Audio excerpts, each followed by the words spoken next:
ഹേ friends, നമുക്ക് ഈ കാണുന്ന ഒരു ക്യൂട്ടായിട്ടുള്ള ഒരു പെൻസിൽ പൗച്ച് ഉണ്ടാക്കിയല്ലോ, അതും നമ്മുടെ ഫോം ഷീറ്റ് വെച്ചിട്ട്. അപ്പോൾ എല്ലാവരും പോകുന്നോളൂ, നമുക്ക് വേഗം തന്നെ ഉണ്ടാക്കിയെടുക്കാം.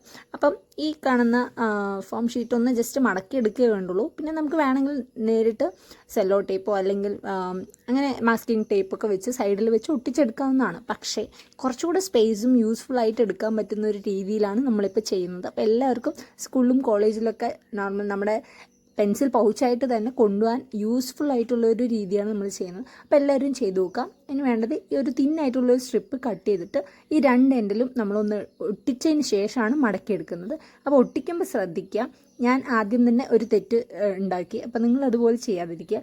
അത് മടക്കിയെടുത്ത് ഒട്ടിക്കേണ്ടത് ആക്ച്വലി പുറത്തോട്ട് ഓപ്പൺ എന്നുള്ള ഒരു രീതിയിലാണ് നമ്മൾ ആ ഫോം ഷീറ്റ് ഒട്ടിക്കണത്. പക്ഷേ ഞാൻ ആദ്യം ഒട്ടിച്ചപ്പോൾ തിരിഞ്ഞു പോയി. പിന്നെ ഞാൻ റെഡ് ഷീറ്റ് വെച്ചിട്ട് അഡ്ജസ്റ്റ് ചെയ്തിട്ടുണ്ട്. കാരണം ആകെ എൻ്റെ അടുത്ത് ഒരു യെല്ലോ ഷീറ്റേ ഉണ്ടായിരുന്നുള്ളൂ. അപ്പോൾ അതുപോലെ നോക്കി ശ്രദ്ധിച്ച് തന്നെ ചെയ്യുക. നമുക്ക് ഈസി ആയിട്ട് ഉണ്ടാക്കിയെടുക്കാൻ പറ്റും. അതിൽ പോലും ഞാൻ തെറ്റ് എഴുതി. അപ്പോൾ നിങ്ങൾ അത് ചെയ്യാതിരിക്കുക, ഉണ്ടാക്കിയെടുക്കുക. അപ്പോൾ പിന്നെ ഓപ്പണിങ്ങിൻ്റെ അവിടെ ഒരു റോസ് ഫ്ലവറും കൂടെ ഒട്ടിച്ച് കഴിഞ്ഞാൽ നമ്മുടെ പൗച്ച് ഇവിടെ സൂപ്പറായിട്ട് റെഡി ആയിട്ടുണ്ട്. അപ്പോൾ എല്ലാവരും ചെയ്ത് നോക്കുക.